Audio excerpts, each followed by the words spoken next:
can get snow through May. You know, it is still just March, and I know we're talking spring break. There's a reason people leave the cold states to go somewhere warm, because we do still get forecasts like this. It's not out of the ordinary. We just had a string of some nice days, and it just makes it a tough pill to swallow. So let's talk about your timeline.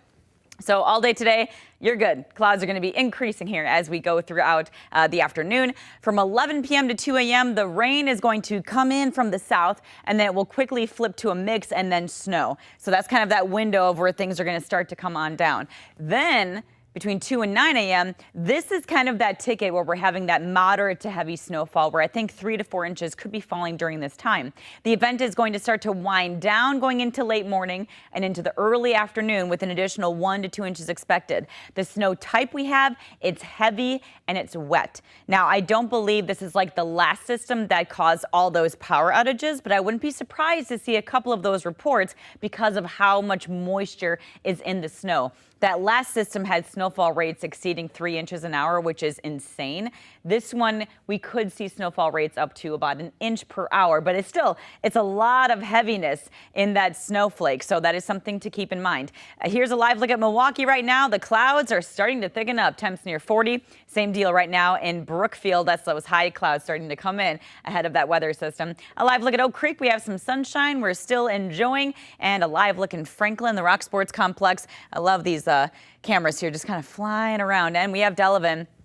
Temps right now near 43 degrees at our Lake Lawn Resort camera. So today, again, nothing to worry about. Then the rain snow mix starts to come on in after about midnight, leading into your early Saturday morning. Here is the weather system that's on the way. Like I said, it's about 600 miles away. Nice squall line coming out of that pocket there. You can see how it kind of bows. Likely going to see some damaging winds for central Arkansas. I've been watching that system. In fact, the tornado threat today for those folks, much higher. We don't have anything strong or severe in our forecast whatsoever. We just get the snowy and the colder part of this system. So here's Futurecast. I think it picks up on the activity really well. That timeline I told you, I mean, right on par with what I'm seeing here on the weather models. That wind coming off the lake, northeast, very gusty. Visibility is going to be limited during this time. So if you go to work early on Saturday morning, or you're a third shift worker, there's going to be visibility issues, blowing snow, and roads will become slick. And you can see just the intensity of that snow kind of sets up in bands like this. I really think, though, if we do see any kind of changes,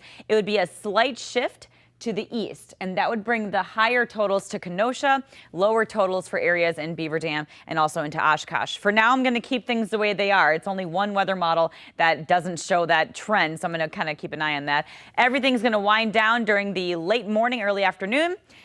Then we're good. So on the grass, you're likely going to get that 4 to 6 inches. On the roads, even though the roads are above freezing for the start of this event, the snow is going to come down fast enough to overcome that, and will likely still get 2 to 4 inches on the road. For now, I'm going to leave the map the way it is. Chief Meteorologist Mark Baden may alter and shift this if we continue to see that progression as we go throughout the next couple of hours. Visibility, wind, that's going to cause issues out on the roads, and also that snow again, that heavy, wet type of snow. The roads are going to be snow covered. It's going to be dangerous to travel during that 3 to 9 a.m.